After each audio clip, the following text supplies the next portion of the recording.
July 27, 2012, Friday. It was 0900 Friday morning, and the children had finally finished their secrets briefing. They were finally given permission to use the email and the phones. The briefings weren't supposed to be done until the afternoon, but this was a group of quick learners. They were given until lunch to do whatever they wanted with the communications gear. Midas ran straight to his room and dialed the phone. It started ringing at his home in Michigan. 2300, 11 in the evening. A little late, but I think it'll be all right, he thought. Hello? His mother answered the phone with a questioning tone. Hi, Mom. It's me, Joseph. Joseph! I miss you so much, she said and yelled out loud away from the phone for her husband. It's Joseph! Come quick! She was on the phone again. Your father's coming. Can you talk long? I have 3 hours before I have to be anywhere. We can talk as long as we want to, Midas said in a soothing voice to his mother. Joseph, are you there? He heard his father get on a second phone. Yes, I'm here. He has up to 3 hours to talk. Should we get Alex out of bed? His mother asked. No, I can talk to Alex tomorrow. I can make all the calls and email I want, so long as it's during the hours we get to use entertainment and comms. What are comms? Mother asked. Father thought he knew but wanted to hear Midas say it. Comms are communication systems. It's on our site communication and our outside phones. The HU even has its own satellite system. The entertainment systems are our email and TV. The comm systems can always call Alpha Security, but other functions like calling other students or calling out is off during E-out. Before you ask, E-out is when TV, internet, comms, and video games all stop working, Midas said. When's that? Mother asked. E-out lasts from 2100 to 0700. That's 9 at night till 7 in the morning. That's to make sure kids get sleep or do homework, when we get homework. Have you been able to get control of your abilities, son? Father asked. They brought an older alpha in who has powers kind of like mine to help me.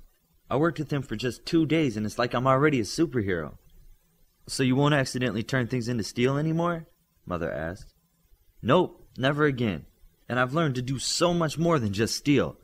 I'm learning how to use my powers to make any metal, like gold. I made a gold half sphere in the ground 4 times as far across as the one at home. Once I made it, I learned how to unmake it right back into dirt, Midas said. Midas did like he was told and didn't say sand.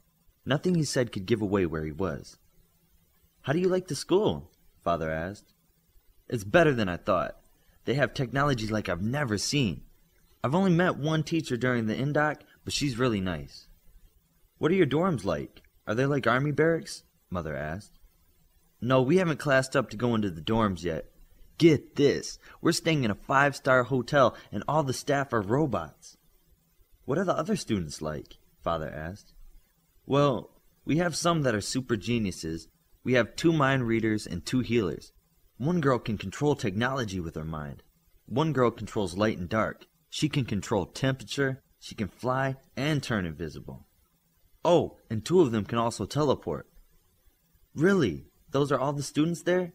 Mother asked. Right now, but all the rest of the students are showing up this weekend. That's when the meteor punchers get here. That's mine. I made it up. Meteor punchers. 2 hours later, when Midas finally put down the phone, he fell back on his bed. He felt just as exhausted from talking so much as he would have from K-Tag. I think I told them everything I've done since I've got here, he thought. It's only been 6 days, he said out loud. Midas went downstairs to look for the other kids who were done talking. In the lounge, he found a few of them. He saw Jack. He liked talking to her, so he sat near her. Was it good to talk to your parents? Midas asked. Yeah, it was a lot better than I thought it would be. Sometimes I don't think they're interested in me, but I'm gone for less than a week, and they all but beg me to come home.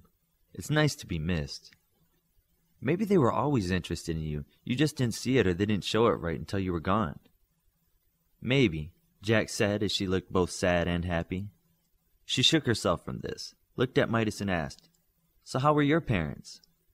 They missed me a lot. They asked me everything about this place, and I mean everything. They were very happy to hear my power is under control. I didn't get to talk to my little brother because he was sleeping. I also had to promise to call every day. The email from here is hard to track, Jack said. I can usually feel email and other communications as they travel, but the HU grid is a quantum encrypted optical self-securing almost AI. Anyway, it's designed to keep people like me out. How did you learn all of that? Jack made a sly grin and said, because it took me extra long to track where my stuff is going on their grid. I wanted to know if our emails were read and what the time delay was. It's a hacker thing. You just need to know stuff. Why do you call it a grid? The standard internet is designed off of ancient technologies. The new upgrade will be called the grid. The HU already did all their upgrades and it's incredibly fast. Lunch was from 1200 until 12:30. Coach Hansen was there promptly at the end of lunch and had everyone follow her to the pit. While they were getting their red harnesses on, Coach addressed them. I have the results from your official intelligence test yesterday. Remember, everyone has different strengths and weaknesses, and no one can be the best at everything. Now, later these will be posted along with all your other tests, but if you'd like me to, I'll read them now. After a little murmuring, the children asked to hear the results of their test. The children now tuned out the techs working on the red harnesses to hear the coach. The scale is traditionally 1 to 6. 1 is regular human intelligence. 2 would be a bright individual like a scientist or a doctor. 3 is the limit of human potential, a Da Vinci or a gifted near miss. 4 is the first rating for superhuman intelligence. Einstein is to believe to have been a 4. 5 is the next higher designator of superhuman intelligence. Up until the 60s, this was the highest intelligence ever recorded. 6 has been the pinnacle of superhuman intelligence for over 40 years. 7 is the new designation that only one person has the distinction to have been labeled with. Coach Hansen said as she smiled at IQ. IQ has the first official 7 designation, Coach said. The other children clapped for IQ. Thank you, no applause. Just pledge your undying loyalty, IQ said. This class we have 3 suspected 6s, and 2 are present here. Armory and Knight have both been designated as 6s, Coach said. Congratulations for the 6s were not as loud. We have 2 5s present, Jack and Zoner, you're both designated as 5s. Way to go, ladies. We can't have the boys think of everything. Coach clapped for the 2 girls. The 2 girls smiled at each other. We have 2 4s. Hollow and Midas, you're both designated as 4s. Aid, you have been designated as a 3. Oracle and Port, you were both designated as a 2. 2 is still very smart, but I cautioned both of you to hit your studies hard in the beginning. Port and Oracle didn't seem like they were very happy with the news that most of the other children had some level of superhuman intelligence that they didn't. I know most everyone here already had a pretest and should have known this number already. Is there anyone here who has any questions about his or her score?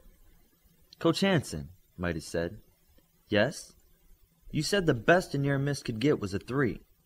Yes, I did, and you are a 4. Then the scale is wrong. Coach Hansen interrupted him and said warmly, You are not a near miss anymore. You're a superhero. Start thinking like one. Everyone get into the pit. Some children helped other children down the 30 feet to the bottom of the pit. Some just flew down. Around the bottom of the pit, there were concrete barriers placed at regular intervals. It looked like a large industrial paintball field. When you hear the air horn, it's every superhero for themselves. Only this time, you are allowed to use your powers. Coach Hansen yelled loudly from the edge of the pit. Take cover!